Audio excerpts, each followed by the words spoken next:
start getting picked again, whether anyone will start going for it. We haven't seen it a great deal. I don't recall whether NA played it at all last night. I don't believe so. Didn't get to watch all of it. Not last night, the night before. I don't even believe it's been played in any that much, Days to be honest. blend into one as well as champions.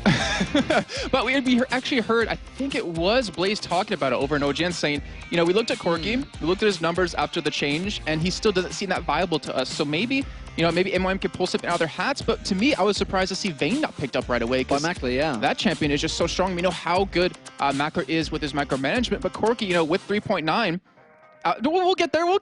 With 3.9, his mana costs were all reduced pretty much across the board, and his ultimate has that flat mana cost. You don't really need to build Mana Immune or even build towards a Trinity Force necessarily. And Demon, get it out. What do you want to say? Just the bans, the picks that are coming through. What's going on? We got Ari for Ellen Lord. Suddenly Blitzcrank's come out again for the second game running. But now what the hell? We got Karthus and Fizz selected.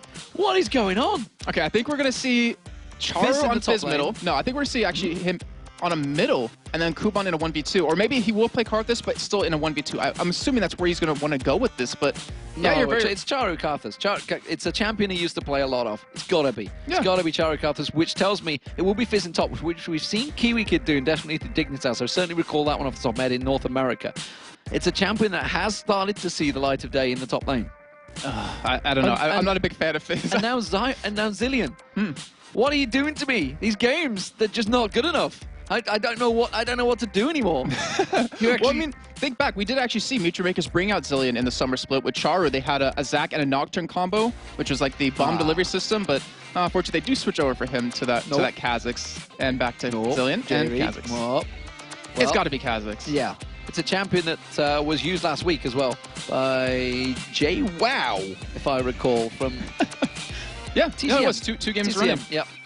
All right, so, you know, I really want to know, where will this Karthus go? Because you're right, Charu does play him heavily, but to me, he's like the perfect champion to go in a 1v2 situation. We've seen Gragas really come into his own lately over, at least in Korea, starting to make its way over to Europe in terms of being in the 1v2 lanes, because you can hold really well. You can farm really well on top of that. So with the way it's currently sitting, they're actually going to send Kuban on Karthus and Charu on Fizz.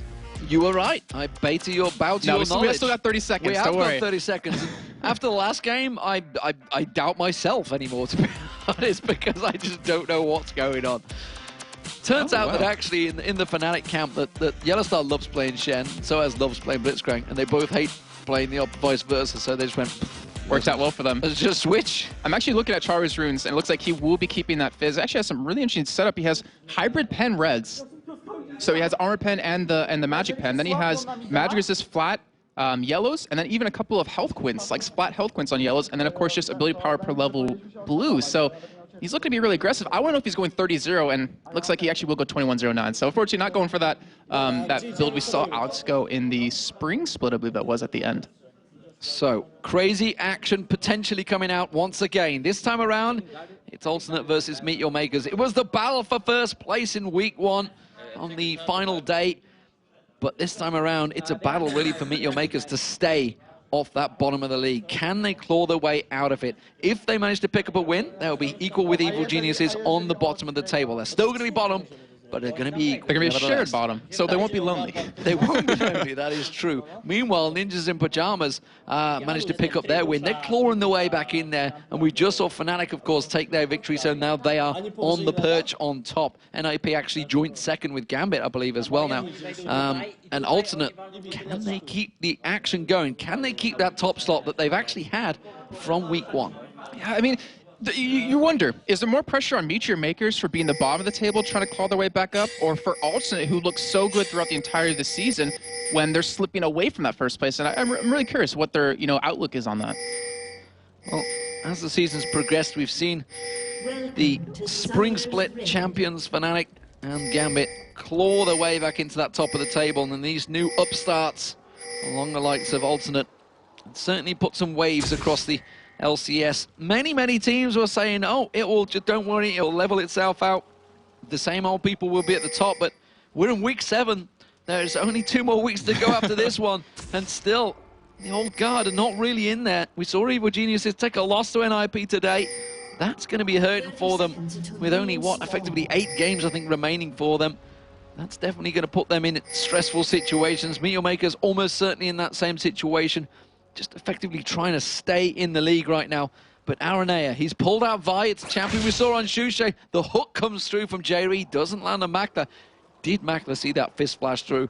Did his heart jump in his mouth? I think so. I mean, that's why he's sitting on the side of the bush. He's like, if I don't sit middle, they're not going to pull me in. I mean, you're definitely right. Like, the newer teams have really stormed the entirety of Summer Split. Look over in North America, Cloud9. Without the results of yesterday, they're 17-2. I think they're 18-2 now. I didn't want to ruin anything for what happened last night. I'm just going to throw it out there. I mean, but that's ridiculous. That's the best record we've ever seen in LCS so far. And they've taken their opportunity of getting into LCS and just have gone awry with it. They're so far ahead that they're pretty much guaranteed to be in that first place position come into the playoffs. So let's look through the lanes, Jason, as things begin. So the blue buff, red buff being taken by Makana. So Makana, firstly, let's talk about these two junglers, because we've got Makana on Lee Sin, something we've not seen in the LCS so far, and Aranea, he's pulled out Vi. Yeah, so, okay, well, we can talk about Makata. We talked about him in the picks and bans a little bit, how this isn't necessarily his type of jungler. You know, he likes to play support ties with Shen, you know, kind of Nautilus, even, I believe, Volibear once. But the thing is, we mentioned that they've been working on some new strategies here. They've been working on some new things, and this might exactly be it. But, you know, the Vi on Aranea, that's kind of right up his alley in terms of the kind of champion he wants to use. Very aggressive, can make a lot of plays happen. It's pretty mobile. Not obviously as mobile as Lee Sin, but he can make some plays, definitely.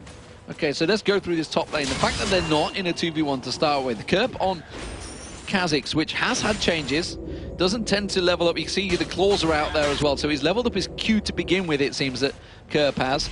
Hasn't evolved the, he hasn't evolved anything yet because he only hit level 6, but but that's effectively what he will be going towards. We expect maybe the jump. We're seeing Aranea coming towards the top, but he's up against Kuban, who, this is a perfect lane for him right now because he's just going to free farm his way to victory, surely. Well, we'll get back to that in a second, because right now they actually know where Aranea is, and they could go for a counter gank here. Kuban, he has exhaust. He could stop this damage coming in. Aranea isn't particularly 100% healthy as he's letting those health pots roll in, but Makata, he's been very patient, waiting on the sideline for this engage to happen. It looks like it's about to begin. He's charged up, he dives in, doesn't catch onto Kuban like he'd like to, and immediately the exhaust does go down on Area. The flash comes out from Kuban. Is he going to have enough? The defile down there, will he get the double buffs? Yes, he does. He takes it away, and that is crucial. Kuban will be so strong right now, but in the bottom, we see White Knight. He's taken low. J-Re trying to do the damage back on towards Makler. Limit gets caught out. Aqua Prison thrown out. Doesn't quite land onto White Knight. But we gotta talk about them double buffs being given across is gonna be so hard on that top lane right now. A Karthus with double buffs, that's not good news for Kerp. And the thing is that Kha'Zix should be able to do some good damage to Karthus right off the bat, just because if you jump in, their evolved is actually going for it, he's gonna catch him! Oh, Kerp's jumped in there, he's gonna totally go down, yes he will! And the double buffs, just like that, get transferred. Teleporting away. He must have been in the shop. He didn't react. It took him so long. Makata tries to land the kick. Not going to happen. Oh. And just like that, fortunes favor alternate now. And we're seeing Aranea. He's coming in. I don't think he's going to be able to catch on towards Makata. He backs away. Wow. It's that commentator's curse. Just as we talked about him having the double buffs, being so strong, gets shut down. Now Kerp has him. And the thing is, I don't know, is he going to build a tier? Because obviously the tier was changed in 3.9. Not as strong as it would be for most champions. But that double buff is going to make his farming so much easier. He's going to have such an easy time now in this lane. Well, we didn't see JWoww building it last week in Tenerife, so we'll see whether, like you mentioned, whether he does build for it. He is backing away. The hook lands, though, on towards Makler quickly like that. Have they got enough damage? He manages to Valkyrie away, and he just about escapes the damage. J-Re hooking around the side. Can he get another hook on Limbic? The wave is going to come through. His cooldown won't be off just yet, and he does manage to get away. There's something big we actually didn't even notice just yet. Look at the farm in mid lane. As you do see the engage come out of Makati, I don't think it's going to make anything happen, but here goes Aranea. Aranea comes back around the Ignite on towards Makati. He's getting taken low, but he is Lee Sin, and he just escapes no problem from that one. Charu also, he's taking some damage, and this is a back and forward trade. Aggressive game once again. Yeah, so I mean, look what happened middle, where currently Charu has a CS lead over for Realm Lord when he's Fizz. Like, he can be auto-attack harassed quite well, and he's keeping up, which he should not be able to do right off the bat. Maybe around level 6, since he has that potential to kill you, but Charu's doing a phenomenal job on his Fizz so far. Fantastic, fantastic stuff. The fact that he can keep up is got to be scary for Realm Lord, because once he gets that burst potential, he will be diving in. And Realm Lord, though, has got the ulti to escape very quickly. And then double buffs, we saw it still at the top. Kerp has them. He didn't go for the Dorans. the Dorans. He went for the Doran's Blades. He didn't go for the Tear of the Goddess, though. So maybe, just maybe, that build is no more on Kha'Zix. I think he's actually going to go into Maw Mortius a little bit later on. He's going to pick up a Hex Trigger when he's against this double AP. Then, of course, if Armenia picks up that Runic Bulwark, it's going to make him have quite a bit of ability power. But Mackler, he has his flash, he has his barrier up, and he's Corki. So you don't have a lot of upfront damage in the beginning, but when you hit level 6, you kind of spike up, and you have that escape mechanism, which White Knight is currently lacking on that Varus. But Varus is building up a bit of a CS advantage, and Jerry's doing a good job at zoning Mackler out from this one. Keeping him well away while Libic's not there. Now Jerry's going to just back off a touch as Libic forces the pressure back on towards him. And look at that. Pink Ward was used by Alton to keep that bottom lane cleared. We are seeing Forelnord possibly making a move, simply warding up the river. He could have gone down to the bottom, but it was already pinged out. So Meal Makers are prepared for that one. And Makata is going to go again in towards his top lane and see if he's successful. It worked last time, but then it backfired. Yeah, but looks like he's actually going to bait him in here a little bit, and Makati's in position to stop this. He's going to catch him out. Wall of Pain did manage to land, but Kerb jumped straight away from that one quickly. Should be able to get on towards the turret quick enough. Uses that ultimate. Oh, he's leveled up his ulti. I see, so he's taking the 40% damage reduction. Meanwhile, we are seeing Forelnord getting on towards Charu. And nothing happening. Yeah, so I can imagine why he did take that ultimate first, because the thing is, the AoE ultimate comes out of Kuban, it mitigates quite a bit of damage off of that. 40% reduction when you're in your stealth mode, so he's obviously going to be able to survive that upfront damage most likely out of Kuban. But we also have to remember, like Charu, a Fizz is very bursty. You add in a Karthus ultimate on top of that, and you're going to kill that person. So when we see that combo happen, it's going to be very deadly. And Mackler, he's getting pulled in, like he's a baseball player now. He's catching quite well. He's catching in towards the midst of J-Ree, but that was Flash Barrier burnt out, so now that's surely going to give an advantage position, and maybe we're going to see, Forelnord's going to have to get the blue buff, but we're going to see maybe Aranea coming down to pay a visit on that bottom lane. Valkyrie still, of course, for Mackler, so he still has one escape mechanism, but not as great as having Flash Barrier. Looks like red buff's going to be given across to that AD carry of Mackler, though, so his brother being generous still from the jungle. And yeah, it looks, no, he actually kept it for himself. And Mackler, fortunately, wasn't able to pick that one up, but he's behind. You know, he's struggling in lane, and that's kind of because he's Corki. Like, he doesn't have a lot of early game presence in terms of, if he gets pulled by J-Ree, he's going to have a very tough time. It's a very long cooldown on Valkyrie, so he can't afford to be as aggressive. But he's still catch up. Like, he's not that far behind, and his poke can never be underestimated when we get to these team fights. So, Charu, he picked up Sheen. He has got teleport. We haven't seen him using it just yet. He's up to level 7, so we'll see where the Fizz goes looking. Oh, that's going to be the Aqua Prison on White Knight, but Macklin not there to respond, and Chain of Corruption quickly comes out. Here comes Aranea, who can remember the Karthus ultimate could try and react to it. He does manage to slam Libic in the air. He will get himself the kill, but Charu does teleport in. We said he hadn't used it just yet. White Knight's going to go down. Macklin pops him down with a phosphorus bomb, and it was a 1-for-1 trade, but that was a support for an AD carry. Meteor Maker's coming out on top. Yeah, that was a good job by Kuban as well to apply that Karthus ultimate right away, knowing that ultimate was trying to go for that 3-man gank. He wanted to kind of keep them off it, wanted to make them rethink and back off, and that gave Charu time to get down to that bottom lane and was able to turn that around. But Forelnord, he's like, all right, I'm going to push middle, I'm going to get a lot of farm on you, and I'm going to get some damage onto your turret. Well, Makata's just hit and run on the red buff there. So that's going to be Aranea's taken away from him. Lord, he's putting pressure on towards his mid lane. This is the difference, though. When you have that teleport, he does leave himself exposed, but now we're going to see Makata coming in, lands the charm down, puts a lot of damage on Makata. Makata still lands that Q, gets his Lee Syndrome going, dives in for it, and I'm not too sure it was the right choice to make, but of course, Lee Sin, he can survive anything. Yeah, pretty much with how fast he is. Arne is actually just warding up. Kuban getting very low here, forced to pop the exhaust, but he's ignited. He has got the exhaust down, the ignite's not quite going to be enough. And Kurt thought about it, I feel, there. Had got flash available, and with that passive he has, he could have had the bonus damage. Aranea is going to charge up, and they're going to start out the dragon. The fact that everybody from Meteor Makers had just backed away, this is prime time. And they actually didn't even know that Makata wasn't there, so they're actually being very ballsy here, but it looks like they will be able to pick up for free, and that's honestly, that's a lot of gold that they can pick up, and they're not being punished for it. Like, no one's top lane pushing against them, no one's bottom lane pushing against them, and no one's even, like, pretty much getting free farm except maybe Chara, which in the end is countered by Kerp getting the top lane farm. Yeah, so good turnaround from Alton. The charm landing on Charu. Charu using that playful trickster a little too quick to dodge out of that charm. So he got caught by it, and again, there's going to be his ultimate. Is it going to be enough to pop up? Earth pops out there. Charu steps to the side, doesn't get caught out by the charm, but didn't really have enough mana to finish off the combo. Yeah, I mean, with the blue buff available, though, that cooldown on his ultimate isn't that long, so he would use it again in the next fight, but he's just trying to pressure Frontline. He's trying to make him lose a little bit of farm, kind of stop his progression that he's been currently working on. And it looks like Charu will come back to lane with just boots and a ward, so he hasn't been able to ramp up that ability power. And we actually haven't seen too much interaction out of Frontline, who typically, like, he's very aggressive in other lanes. He likes to gank, make those opportunities happen, but he's just been hammering home middle so far. And since picking up that double buff in the top lane, Kirp's been doing a fantastic job. He's ahead of a Karthus in farm as a melee champion. That shouldn't be happening, really. Charu, again, eating a charm. Relnord happy to trade with Charu right now, despite the fact he manages to land that playful trickster on again. This time he will go aggressive, but quickly turns it around. Uses the ultimate. He does take him down. The passive bleed from Charu, just enough. Wow, he flashed back into Relnord, making him think that he was just walking away from that last auto attack. He was able to get the kill on him, and that's the thing. He's playing Fizz without an Ignite, which is usually like an all-in champion. You want to be able to dominate your lane, who's able to kill Frontline without using that. And he's able to get like a nice little bit of a lead. He's 1-0-1 right now. They still have a 1-1-1 Karthus, and they have one kill over to Macro. So even though they didn't look too strong early on, they're still doing really well. Well, you know that Fizz is going to be kind of a pain in the backside. And as is Kubon on Karthus. Karthus will get strong no matter what you do to him. Kirp's trying at best to just minimize that, uses that passive again. He should have enough. His passive doing a good job. Flashes out of it this time. This time he finally finished off the deal.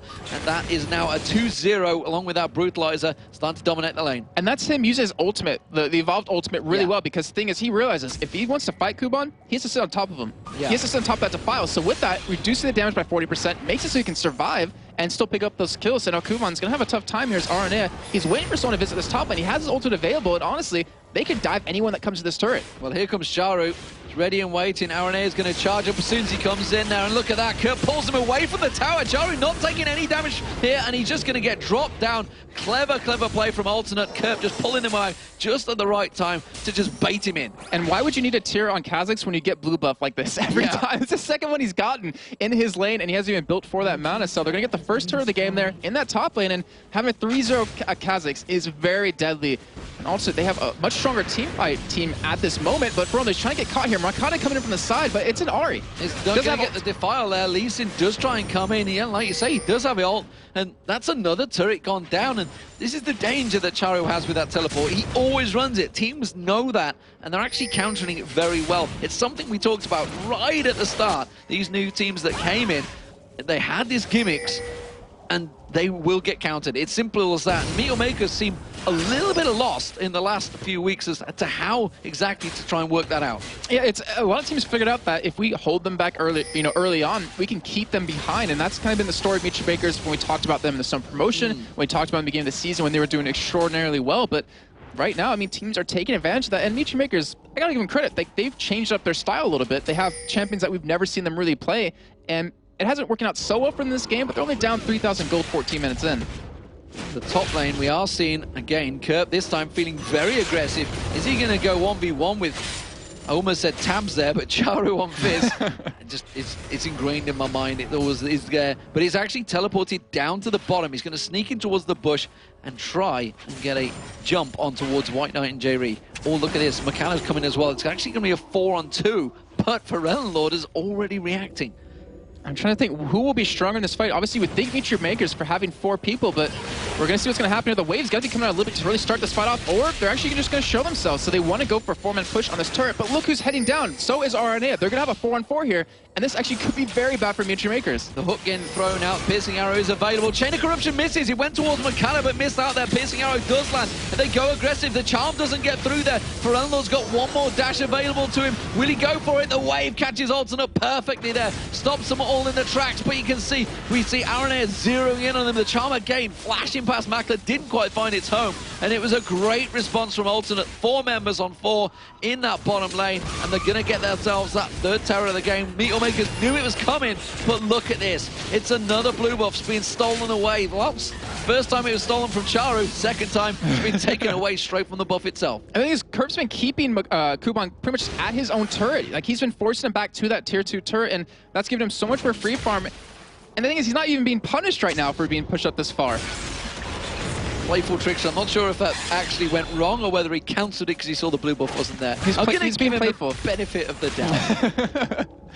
But yeah, I mean, Kerp, he's 3-0. He's got that Hex Drinker done. He's going to be a real threat. And right now, I don't even think Ultimate even needs to group up for these team fights. They can just keep split pushing like this, keep these ganks happening, keep picking up objectives left and right, because their gold lead is slowly starting to slip ahead for them quite further. And even have the Abyssal picked up for Pharrell against this double AP composition. Well, the Dragon is up in 15 seconds, and Alton are the ones that are positioning themselves for it. They have all 5 members down here. They may have to give up that top tower, but honestly, Akarthus doesn't push towers that quickly, so maybe they won't.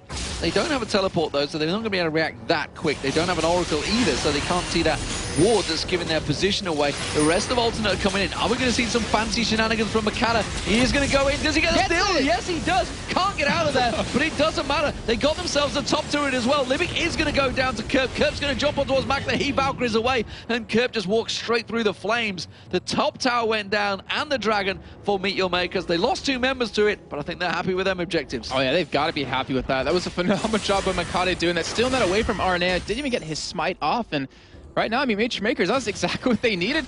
And now, there's something that Alternate kind of has been doing in the past, and there's a game versus Lemon Dogs they did this where Zorzer was playing Rise, where they take the top turret fairly early on, but they leave him alone to farm. And right now, Kuban, considering he's 1-2, you have a 4-0 Kerp, he's not being pressured that much anymore. And if he's allowed to keep farming up his damage, his pressure is going to become even higher in these team fights. But also, it looks like, all right, well, we're just going to try to end the game early right now. And Meet Your Makers, they don't have amazing wave clear without Karthus there. So it's really hard for them to defend against a 4-man push out of Alternate, or even a 5-man push. Ford is backing off the side there. Playful Tricks will catch him out. And look at the burst coming straight out. Chari throws out Earth. Not quite going to land, though. But immediately they have to flash back on. The Ignite comes out. There's going to be Requiem. It's not enough to take down Pharrell Lord. But it was Alternate that picked up the kill once again. Charu going down. They're not done yet. Kerp jumps on towards Makata. Tries to safeguard away. The Ignite's going to tick down. And that's a second kill for Alternate. And they just keep getting caught out left and right. I mean, well, you call them getting caught out, but Alternate still at the same side of that token is that they're taking advantage of that. They have superior coverage around the map. I mean, it's not that much, but it's enough to know where everyone in Meet Your Makers is, and every time someone steps out of line, they just turn it around into a kill. They're gonna get another turret for free here. Oh, flash hook coming out from Jerry, and it forces a flash from Kuban.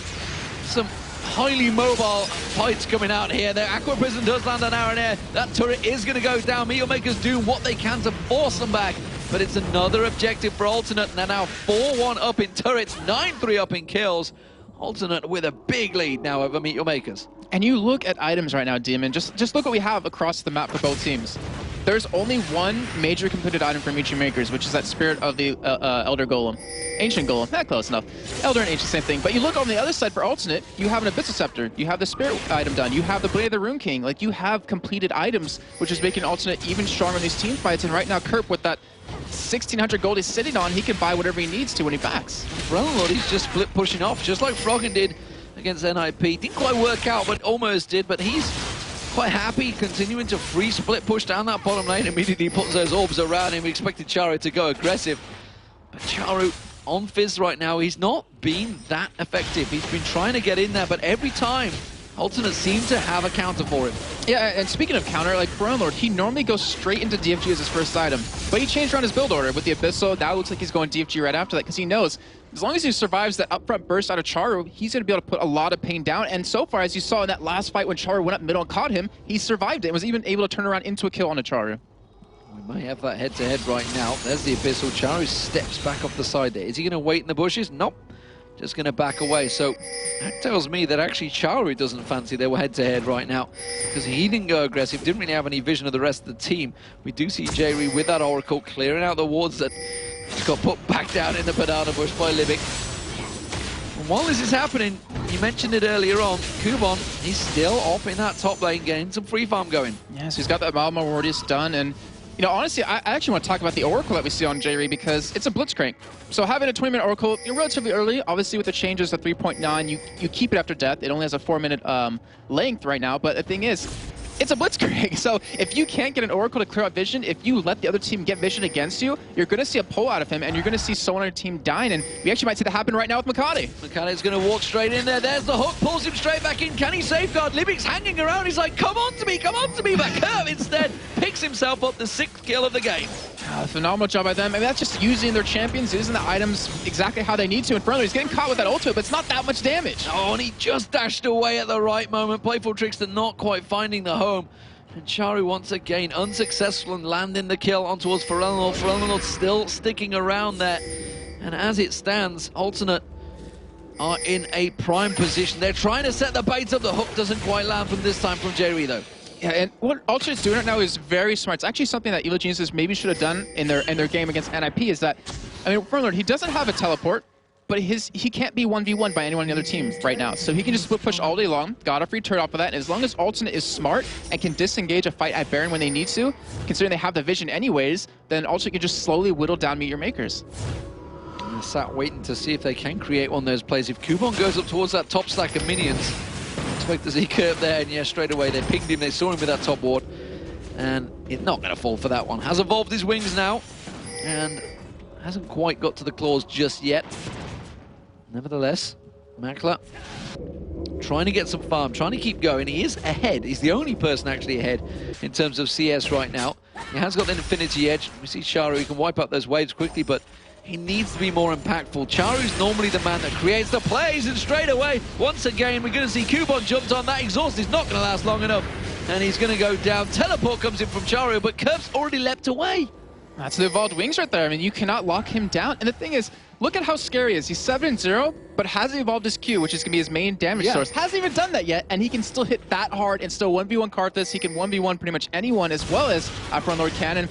They're just a real terror. Now, Arnea going in deep here, but his team isn't there just to back him up. And that exhaust, like, that's a huge thing. They need that up. They need that to stop Kurt. They need that to stop Lord's damage. But they both are, they have both of them down currently. And Alternate's like, all right, we'll go for Baron here. We have the vision, we have the control, we have the damage. We're just going to take that on you. And they know both exhausts are down. There's not really a great deal that Meteor Makers can do, because we're going to see Makata, can he get the steal? He managed to get on the dragon, but Ferelnor immediately chases him down and tries to lock him out. Doesn't manage to get the charm, but he buys his team long enough. There goes the ignite, the orb's coming through. Oh, flash fails, doesn't manage to get through there, and that kill was finally completed by Ferelnor. The Baron is on Alternate right now. They're in prime position to take this game and lock it out.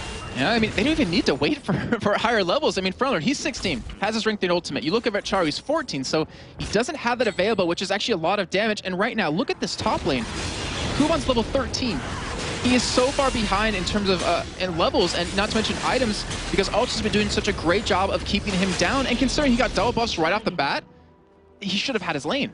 Well, Charu's continued to push. I don't think he realized they were on Dragon, and now Kerp and Aranea are going to come around behind him. He's going to jump straight in there. Has he got enough, or is it the bait that he's after? That's the question. Aqua Prison comes in, surfing the tide down. Limit manages to throw the waves out. Have they got enough? You see Makler backing it up. He flashes in, doesn't have the damage, and just like that, the burst comes out. Is the Requiem, and not enough as well. But there is a bomb coming out from Makler. Does find his target. They do pick up a tower as well off the back of it, and that is going to give Meteor Makers just a glimmer of hope, but it's only a glimmer. Flash Chain of Corruption forced by another flash. Requiem, oh, that's not going to catch him. That's going to be the exhaust down towards Makler. The hook is yet to be used. No, he hooked a minion in, I believe. Didn't quite land it, but White Knight has got the gap. Piercing arrow comes through.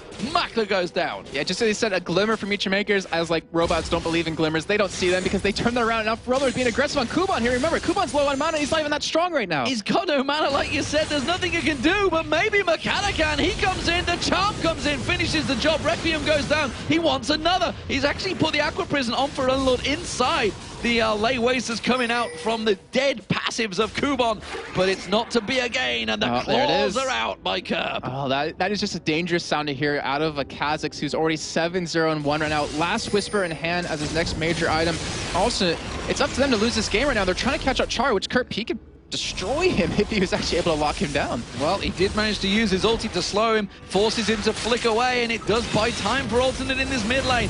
Throws out Earth, goes on towards Ferelnor, but not really the respectable damage. Tries to use the playful tricks to bait them in, and instead baits himself, gets killed in the process, and that's an 8-0-1 Kerp. He's loving life outside of Shen. His KDA has got to be feeling really good right now as well on top of that, but they're just going to push for this inhibitor here, and Meteor Makers, they have to give this one up. They're not out of this game just yet, because with that inhibitor down, they will have free farm from these other lanes. Look at your minimap currently right now. Top lane's pushed up, bottom lane's pushed up, and that gives them a lot of farm that they need for these fights, but it also puts the pressure on where those Supermans are pushing bottom, and Alternate, all they need to do is just wait it out. They find a target. Makata just gets melted as he walks in there. The fact that the silence came out from J-Ree, he was dead before that 1 second was up. I think he was dead on his way in. He was still like flying in with his Q as he got destroyed. And Alternate looking very strong. I mean, they're up pretty much 11,000 gold right now. His brother actually might go down to Mackler here. He may get talked out, but look at Kerp. He comes leaping in. The exhaust goes down. It doesn't matter. Gets the reset. Jumps back away. Chain of Corruption on towards Kubon. Aaron Air comes in. Finishes the job. White Knight gets the kill. And now J-Ree tracks down the big Libic. I don't think he's going to call the Koi Carp. Will manage to avoid this one, but only because they let him live. Yeah, they're just like, we want you to know we could have killed you. But instead, we're going to let you get away. And also, they're just snowballing this game out of hand. I mean, I really wonder, looking back to how this game started, if Kubon didn't die with double buffs, would it have been a lot different? And I really think there was a possibility for it, because that means he would have been able to pressure Kerp quite a bit, who is really like the strongest man on their team. Well, there was a shutdown. It was Charu who managed to finally get the kill on White Knight, but he does escape as well. That's a 3-8. That was a Baron buff as well, worn out on him as well, but I don't think he really is the one to worry about right now. It's that man on your screen there, leaping around with wings, 9-0-2.